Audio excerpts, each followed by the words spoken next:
Hi guys, നമുക്ക് മറയൂർ ശർക്കര factory വരെ ഒന്ന് പോയി അവിടെ എങ്ങനെയാണ് ശർക്കര ഉണ്ടാക്കുന്നതെന്ന് നോക്കാം. അതിൻ്റെ ആദ്യ പടിയെന്നോണം കരിമ്പ് ജ്യൂസാക്കി വലിയ ബാരലുകളിലാക്കി സ്റ്റോർ ചെയ്ത് വെക്കുന്നു.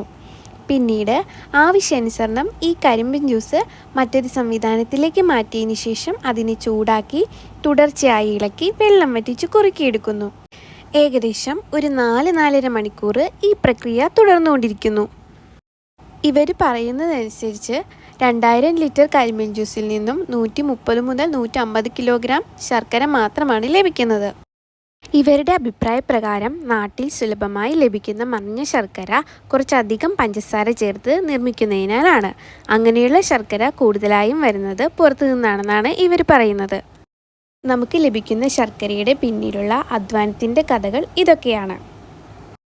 ഫ്ലേവേഴ്സ് ചേർത്ത് വ്യത്യസ്തമായ രൂപങ്ങളിലും പൊടി രൂപത്തിലുമുള്ള ശർക്കര ഇവർ ഇവിടെ നിർമ്മിക്കുന്നുണ്ട്.